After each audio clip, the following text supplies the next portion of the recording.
because especially coming from India, where obesity is widely prevalent, but it's a very big misconception, and I don't think it's just an Indian thing. I think worldwide.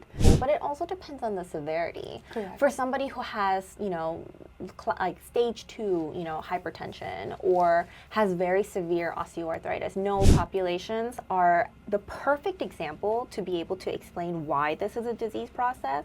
Because adulthood, it doesn't get restricted only, which has been floating all over everyone's social media and news, is Ozempic, and just how life-changing it can be for people who've been struggling with obesity for a long time. Welcome to today's episode of From Birth to Bloom. Today's conversation is something which is extremely close to my heart: pediatric obesity.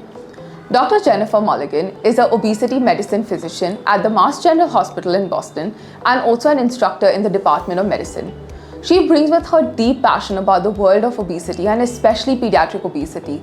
We're going to be talking about how pediatric obesity is so different from adult obesity, why obesity even happens, what can we do about it, and how better can we deal with these things. Please join me in this conversation because it's so interesting and it's so enriching. I hope that all of your questions are answered in this podcast, but if you have any more, leave them in the comment section down below. Thank you so much for agreeing to do this. And like I was mentioning, it's just really exciting because this topic is something that is so fascinating to me as well, which makes it even more exciting to have you on the podcast. What really got you into the field of thinking about obesity, of kind of working with both adults and children, and then, kind of understanding a little bit more about what makes adults' obesity so different from pediatric obesity? Well, thank you so much for having me. I'm really excited to be here. I got into obesity medicine because when I was in medical school and doing residency, one thing that always kind of struck out to me is how much we don't really talk about weight and how much of an impact it has as a part of a chronic disease process of everything else that people struggle with, but we forget to talk about that one really big aspect of health. And so when I was in residency, there was actually a track that I could do where I could focus on learning more about obesity and management of obesity, and that really got me really kind of interested. It lit like a fire, I think. And so then after that, I decided to pursue a fellowship and really kind of dedicate my career around it. Because my background is in family medicine, I do see both adults and pediatric patients. And having worked with both, I think really the biggest difference between adult and pediatric obesity is that in pediatric obesity, you're not just treating the patient, you're treating almost the entire family. And it's a very unique perspective because you can really see the family members who also struggle with obesity and kind of what the dynamic is like and what the family environment is like and how it really has an impact on the patient. When you have an adult patient, you're really kind of seeing just them as an individual and they have more autonomy to make changes for themselves. With pediatric patients, depending on their age, they rely very heavily on their guardians and, the people around them to help them kind of make certain choices. But ultimately, obesity isn't a disease of choice. It's something that happens to them. And so then kind of getting the entire family to understand that perspective and hoping and helping to make a change from a family perspective, I think is very unique about pediatric obesity. Absolutely. One thing that I kind of picked up on in the language you were using around obesity is that you really relate it to a disease. And that's something that I would like to explore a little bit more because especially coming from India, where obesity is widely prevalent, but it's a very big misconception, and I don't think it's just an Indian thing. I think worldwide, there's a misconception that if someone is obese, it simply signifies that they're not taking care of themselves, maybe they're lazy, they don't want to put in effort. All of these different misconceptions, whereas one basis of obesity is very strong in the fact that it is a disease process. And just like any other disease, it should be treated, not just considered this person is not taking care of themselves. Yeah, absolutely. I think it's so interesting to me because obesity is the one disease process where no one really considers it to be a disease, even though it has been identified as one since like the 1950s from the Obesity Medical Association. In 2013, the American Medical Association also officially recognized it as a disease process too. But there is so much social stigma around the fact that people think that this is something that either other people do to themselves or they implicitly think that it's their own fault. But truly, obesity has a pathophysiology involved. It's a connection between the gut and the brain. Absolutely. There are very complex hormonal regulations, chemical regulations, neurobehavioral changes that are affecting people's ability to regulate their weight and their energy balance. And so it's not just about calories in versus calories out. Correct. Yes, that plays a factor. That is part of the equation, but it is way too simplistic of an equation. Absolutely. And obesity is so much more than that. So one thing that I think is something I always try to make sure, especially with my pediatric patients, that I tell them and I try to emphasize to their family is that this isn't anything that they did to themselves. Yeah.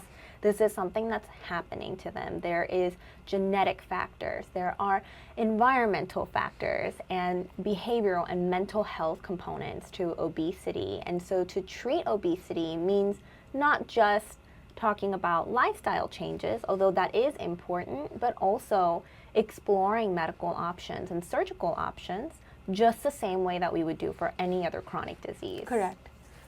And I think when we think about adult obesity, it does get to a tipping point where maybe surgical interventions or medical interventions might be required. But when you think about pediatric obesity, do you give preference towards more lifestyle-related tweaks almost, simply because they're at this very kind of nascent period in their life when things are just starting up, and certain, like what you said, in terms of the connection between the gut and the brain and how these different hormones interplay? Because all of these are still developing, would you say it's worth giving lifestyle a shot, especially for pediatric populations? I think it's worth it for everybody to give lifestyle interventions a shot because, again, you know, whether you're treating diabetes or high blood pressure, we always try to kind of start with the least aggressive method possible, but it also depends on the severity. Correct. For somebody who has, you know, like stage 2, you know, hypertension or has very severe osteoarthritis, no provider is going to say, well, just, you know, try to eat better, try to walk as much as you can, and good luck. So obesity is the same way, you know, it depends on the severity of the obesity that the patient is struggling with. If it's a more milder level and, you know, interventions haven't really been applied, absolutely we could consider that. And I think a lot of guardians are probably more inclined to try those first. Correct. Working with, you know, nutritionists or dietitians, encouraging more activity, absolutely. You know, sleep is so important as well. But a lot of times when I see my patients in clinic, because my focus is within a subspecialty, and I do have, I am part of a weight management center. Most patients have already tried interventions. And the patients that come to me usually are struggling with more severe obesity. So even if they necessarily haven't done lifestyle interventions, I wouldn't say that is a barrier to them receiving medical or surgical interventions or offering that as potential therapies. If it is very severe, we talk about that from the very beginning. And we do that in combination with lifestyle interventions. Okay. One very interesting factor that I picked up on as you were talking about it is that there are so many different factors that come into creating this condition that we very simplistically say as obesity. But there is a connection between the gut and the brain, there are different hormones, there's sleep, which is so important. Can you touch upon what all of these factors are, what this physiology is, and, you know, just to help people understand the fact that this is a disease, it's not just an outcome of someone being lazy or not taking care of themselves? Yeah. So obesity is a pathophysiology whereby your body accumulates or has an increased level of fat tissue, adipose tissue, compared to what you actually need. And that buildup of adipose tissue can have negative consequences chronically, long term, which can affect your metabolic health. The development of obesity is affected by that connection between the gut and the brain, because your gut produces hormones that then communicate via the central nervous system. Things like GLP-1s, PYY, CCK, these are all gut hormones that we learn about, and they go and they communicate with the central nervous system in different parts of the brain as well, to regulate things like hunger and fullness, satiation. There's a hedonic process as well, that kind of reward sensation that you get. And so that is touched upon with this system. It is, and so with obesity, certain levels of this, the hunger level, the fullness level, that's not something that you control consciously. You can't tell your body to not feel hungry. You can't tell your body to feel more full than it is. And so by treating obesity, what we're trying to do is to reduce the level of adipose tissue that can have these very negative metabolic consequences. And so part of that treatment is things that are not within your control. And that's what these medication and surgical interventions can do that lifestyle changes, unfortunately, just cannot do. Statistically, maybe like 1 to 4% of people can maintain long-term the adipose tissue reduction with just lifestyle changes alone. When we think about this almost rewarding pathway of obesity, one thing that I have been toying with a little bit over these last couple of months here is how food is so integral to a lot of reward systems that we create. Like, for example, we celebrate our birthdays with a cake, we celebrate a great occasion by maybe buying ourselves like a little treat. Do you somewhere feel that obesity is almost a process of evolution wherein we've been trained to accept food as reward systems, and then that further kind of amplifies the fact that now you eat because you're also rewarding yourself, and that sets off this whole like vicious cycle. Of course, I don't think it's something that patients do very consciously. I think it's just this very unconscious evolutionary pathway of us wanting to reward ourselves.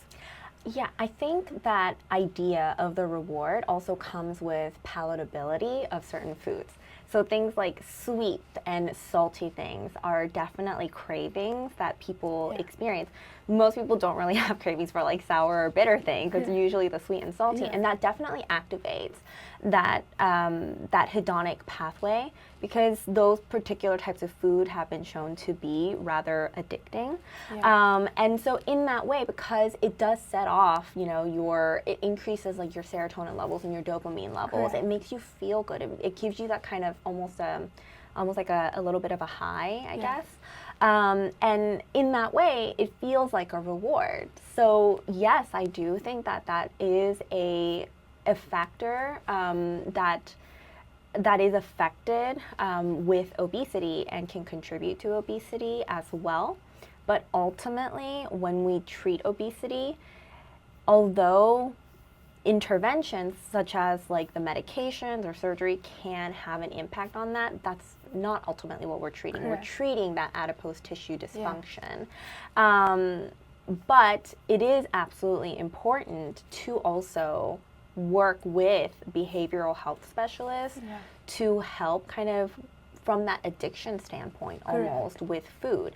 And I will say that, with kind of what you were saying, where we have like cake as like, as a treat, just the types of foods that are available now and the ultra processed foods, those also tend to kind of be a lot more addicting because it has that palatability. And so then it almost is a social factor that is contributing to this. It's not necessarily evolutionary maybe in that sense. It's more almost like a social aspect. Fair enough. Yeah, totally. And there have been so many kind of newspaper articles and just kind of deep dives into how the food industry almost tweaks every single product that they process in a way that it becomes extremely palatable, like balancing the salt and sugar ratio. So it's of course no one's fault as such that they're addicted to Yeah. them, because these food products are created to get addicted to, actually. Right, exactly. One other thing that you mentioned was how pediatric obesity is almost a family approach to obesity. So, in your practice and in your experience, how much of this family involvement plays a critical role when we think about having a successful outcome for a pediatric population patient? I think it's so important. And I think it is so important to start treating obesity when you are younger, because you are a little bit more malleable at that time. And I think family and guardians and siblings and anybody else who really is involved in the patient's life have such an impact in terms of how they see themselves, how they view this, disease process that they're struggling with, and their understanding of how to approach it and how to deal with it as they get older. So ultimately, again, the obesity isn't necessarily something that is a family's fault, and it's not the patient's fault, but as part of the interventions, good nutrition and adequate, exercise and sleep is still very important. Those are things that can be implemented from a young age. As a teenager, it's a lot more on the teenager. It's a lot more on the kids who are able to drive themselves and, have their own, money to be able to spend, to be able to kind of bring that discipline into themselves. But when they are younger, and if they see that their family is joining in with them, if they have family meals and sees that their parents are eating the same food and their siblings are, kind of joining in to be healthy, not necessarily to, to lose weight or to be thin, I think it changes their perspective of what food is.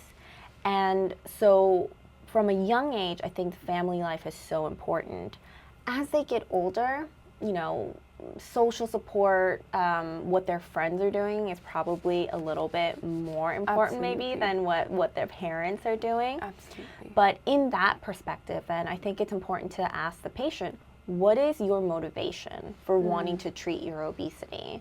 What is it that you want to do? And sometimes I hear, I want to be able to just keep up with my friends. I want to, I want to be XYZ when I grow up. And I have to be, really active. And so finding that internal motivation as they're older, as they're like teenagers going into college and things like that maybe are very important at a younger age. I think it's being able to see kind of that the family is doing it with them and that they're not alone in this is important. But I also think that it's so important for parents and siblings and anybody else who is, directly involved in the patient's life to not shame them, not place blame on them, but to acknowledge that this is something that they're going through. That's so true, because if, for example, if someone was battling a really severe disease, no one would tell them that this is something that you have brought onto yourself. Exactly. You would just kind of handhold them and support them in whatever way possible. And I think a similar approach needs to be adopted for obesity as well. And especially now that we've started understanding the connection between obesity and adiposity, and understanding how stress comes into play in all of these factors, and then how that governs your hormones. It's just so many different factors that it's an oversimplified statement to now say that obesity is a byproduct of someone's own doings. Right. And I think pediatric populations are the perfect example to be able to explain why this is a disease process, because you have infants whose BMIs are above the 95th percentile, who are above the 85th percentile. And infants are not they're not seeking anything, they're just trying to survive. But their body is storing more of the energy than they actually may need, which can have harmful, consequences in the future. And so when you look at it from that perspective of an infant who truly is not doing anything besides trying to survive, you can see how this is really a disease process. I think as you get more into kind of like teenage and adult years, more of that blame you place on yourself Yeah. because that's what society says, Correct. is that you're not moving enough. Well, if you moved enough, then you would be able to lose the weight. If Yeah. you just didn't eat as much, you would be able to lose the weight. And so then all of that kind of, that noise that is surrounding you and that blame that place, you internalize that, and then and then it really affects your mental health too. Absolutely. As a baby, you don't have that. Yeah, absolutely. But one thing which is funny is that whenever there is like a baby who's perhaps over the 95th percentile or even a toddler, it's very easily said that they're so cute and they look so chubby and all of this like baby fat is around them. When you start diagnosing them as perhaps being on the scale of, where the weight might need some intervention, maybe not immediately, but this is a tendency that they could have had biologically. I think, so one thing that I want to clarify is that when I say the 95th percentile, I'm starting at the age of 2 years old. Yeah. Based on the CDC growth chart. WHO has a separate one for under 2 years old. So you're right. At that kind of age, I think maybe a little bit too early to say that they're like struggling with obesity, but from 2 years on, that's when like the American Academy of Pediatrics starts to recommend screening for things like that. But I think when they are very, very young and they are kind of at that higher percentile, we're looking into things like prenatal risk factors and maternal risk factors and paternal risk factors. Mom and dad who have obesity at conception and who also have very strong family histories of obesity. Mom, if she's had gestational diabetes during pregnancy or major complications during pregnancy. If they were large for gestational age or small for gestational age, these are all things that could contribute and be risk factors for the development of it at a very young age. As they get older, though, that does shift more into their personal kind of like environmental risk factors. Okay, absolutely. Because things like, were they preterm, were they not? All of this starts playing itself out as they grow older as well, like maybe around the 2-year mark. Yes, and actually, I think around 6 years of age is when it shifts more. So from before 6 years of age, more of the paternal and the maternal, kind of the parental risk factors and their severity of obesity may have more of an impact on whether or not the child may develop obesity into their adulthood. From the age of 6 years old, it's more kind of the childhood obesity that they themselves struggle with that may kind of contribute more to adulthood obesity. And it also comes right at the time when they start going to school, when they're around friends. It's just such a kind of strange sequence of events where once the parent, like that parental influence has been taken away, it's also when all that social influence starts coming in and they're interacting more with their friends and all of that starts. Yeah, that's an interesting point. Another idea that has been kind of at the top of a lot of parents' minds right now is how much of social media children are consuming and what they derive from that. Of course, now I think when social media came in when I was a teenager, at that time it was all about like how thin can you look and all of these like Instagram models and you just want to look like them. Gradually we have been seeing a shift towards more body positivity where people are more accepting of other children's and other people's bodies. But again, I don't think that's enough of a cultural shift wherein we could say that children are still going to thrive no matter how they look. In your practice, do you see a lot of children coming in because they simply have seen something on social media which has made them feel like they're not enough? All the time. If anything, this is such a strange time to, I think, practice obesity because there's so much information that's out there about medical therapy to treat obesity. And they see what happens the before and the after. And I saw this one influencer who was on Ozempic and they lost, X amount of weight and I want to be that way. And so, yes, I think social media has a huge impact in terms of how kids and adults see themselves and what they feel that they should look like. Body positivity, I do think, has good and bad parts to it, and it might be a little bit controversial. I think it is one thing to say that you accept your body and that you are comfortable in it, but it is a separate thing, I think, to also acknowledge that your obesity can be treated. Correct. And for so long, again, because obesity was seen so much as a kind of self-inflicted condition, that it made it almost shameful to want to be treated for this disease process. So that's, I think, where the conversations are hopefully going to start changing, is that, yes, you know, your body is what your body is. Your body is not the body necessarily of like a supermodel, and it shouldn't be. But, you know, if you have obesity and if you have that diagnosis and you can and want to be treated, there are absolutely avenues for you to explore. Just, you know, you just need to talk to your provider about it. Absolutely. And one other conversation amidst all of the body positivity conversation, which is that obesity is a chronic disease process which gives rise to so many other chronic diseases. And in the quest to be body positive, we should not be ignoring those that might come up later. Which again, I think children somewhere forget to listen to that second part of it, or choose to ignore that second side of it because they're only fed with one part of the story.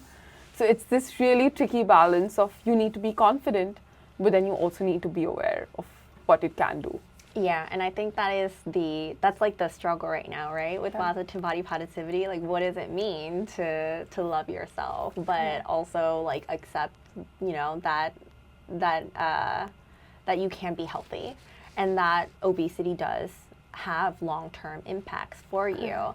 That is a difficult conversation initially to have. I think the most important thing that I try to emphasize, again, with like my patients and with the parents, is that this truly isn't anything that you did to yourself. It's not because you're not enough as a person. It's not because you are not enough as an individual and that you didn't do enough.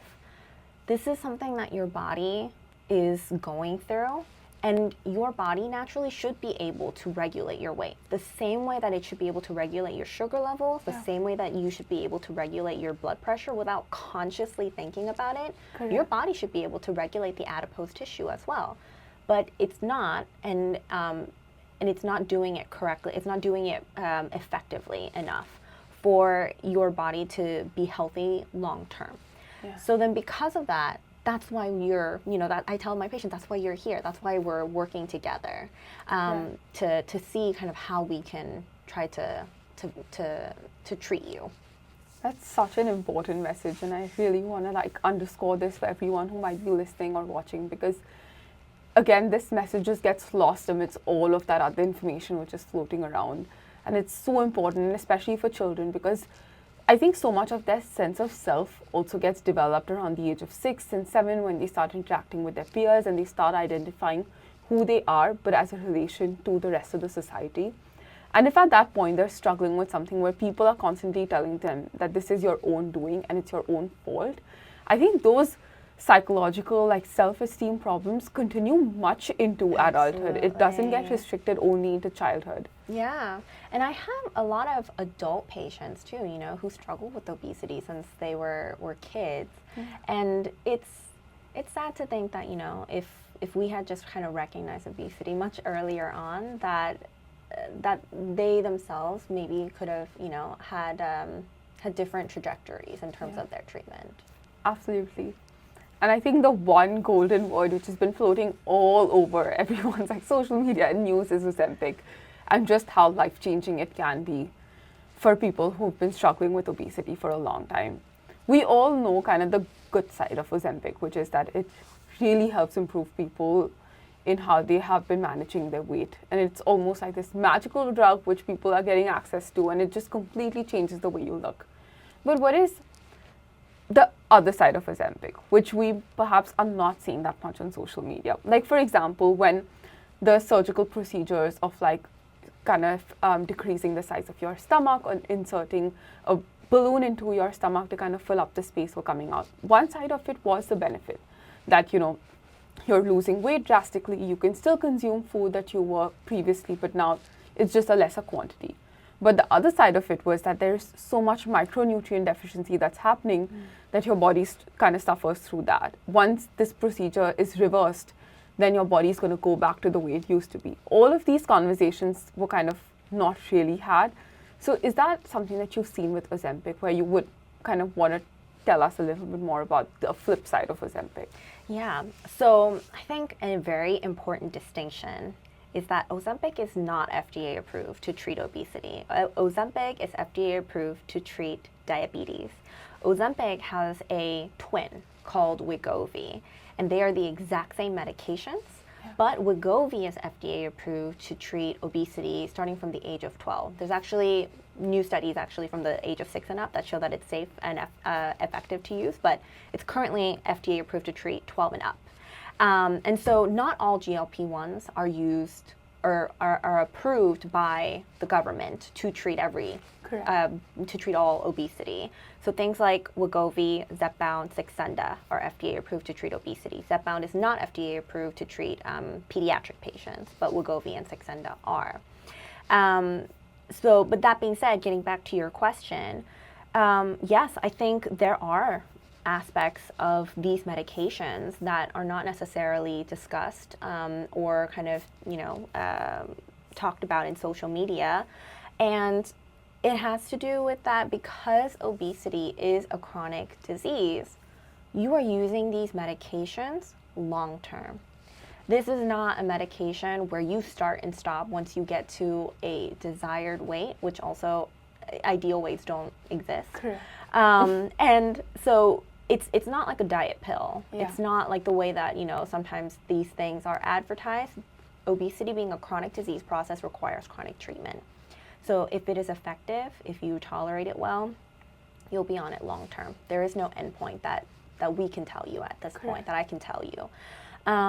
But also, it's a very expensive medication. And the reality of our healthcare system right now is that it's very dependent on whether or not your specific insurance plan covers for it. So as a pediatric patient, then it is dependent on your parents', insurances and what's covered for you. But let's say that mom or dad changes their insurance because they get a different job. That affects coverage for these medications too. And because, again, obesity is a chronic disease requiring chronic treatment and maintenance to be able to kind of maintain that weight, if we stop the medication, then there's a risk. There's a high risk of weight rebound. And then we start this kind of yo-yoing or weight fluctuation process, which actually could be even more detrimental to you in the future. Because we know that the more that your weight fluctuates, it's metabolically adverse, but also it could mean that your weight could go a little bit higher each time that you fluctuate as well. So it goes down a little bit, and then it could go a little bit higher than it was the previous time, and then it keeps kind of going in that particular direction. Almost like a spring, like it's just going to kind of inflate a little bit more every single time. Right. And it's not going to happen to everybody. We can't always predict because there is a strong genetic component to this and an epigenetic component to it. So we don't fully understand exactly how much or who will be affected, but generally that is what we see. Correct. It's like Ozempic or GLPs are almost similar to something like minoxidil, which is used for hair growth, where minoxidil, again, a magical drug for people struggling with hair growth, but again, something which needs to be used lifelong. It's not as expensive, but still, an investment or kind of a deductible out of your every month salary, perhaps, that needs to be put towards this kind of medicine that you require. So it's just thinking about it that, okay, if I start this today, is that something I want to continue on until I'm much older? Yeah, but ultimately, even if it wasn't necessarily like a GLP-1, other medications to treat obesity are also, long-term as well. So when we treat obesity, whether it's an adult patient or a pediatric patient, I think it is also very important that we emphasize that the true purpose of treating obesity isn't to try to get you down to any particular number. It's not to try to get you down to a size 2. It's not to try to get you to, 120 pounds or whatever you may have been at any point in your life. It's to try to improve your strength, to improve your metabolic health. And that number, maybe trying to initially get that BMI lower than where we started at, especially if it is a more severe level of obesity. But I think in terms of treating obesity, we have to think about it maybe more in terms of percentiles, 5%, 10%, 15%, 20%, 10, 15%. Because these have been shown to have metabolic advantages, treating things, improving things like your sugar levels, or reducing cardiovascular risk, or improving joint pressure, things like that. Correct. That's what obesity treatment is. It's not for vanity. The fact that obesity treatment stems from something just so much more than a size 2 or your weight, or are you going to be able to wear that pair of jeans that you really wanted to. It's so much more than that. It's about how your body functions at a very almost basic level. Yeah. And I would say, honestly, obesity treatment is not about trying to get down to a particular size at all, or to try to get to a specific weight. I think one of the most gratifying things about treating pediatric obesity for me is seeing, one, that my kids get so much more confident in themselves, but also that they're breathing better, they're sleeping better, they're motivated to, to eat better and to be more active, and so it's very different, I think, when I see that in my pediatric patients versus my adult patients. It's great to see that in my adult patients too, but just to kind of see like a young child who in the beginning like couldn't look me in the eyes, who, may be crying like in the first visit, because it's an uncomfortable visit to have, and their parents are doing most of the talking, to then 3, 4, I don't know, like maybe like 6 months to a year later, they come back and they're telling me how well they're doing in school, and that it's, that they're able to join like a soccer team or something like that. I think that's so rewarding to see. That's so true. That I completely imagine this for a pediatric child. That I think, and this is the case with any disease that they're struggling with. Absolutely. And I think the trajectory of them getting better and then them feeling better is so different from that of an adult, and that is really the beauty of peds, that you just see so much development all of a sudden, which otherwise you wouldn't have. And there's so much potential for them just in their lives. I just like imagine what else they could do. Absolutely. As they get older. Thank you so much for tuning into this episode of From Birth to Bloom. I hope that you took back all of these vital pieces of information which Dr. Mulligan has shared with us. It's such a different conversation to have, because we've really not thought about childhood obesity or pediatric obesity in this manner ever before.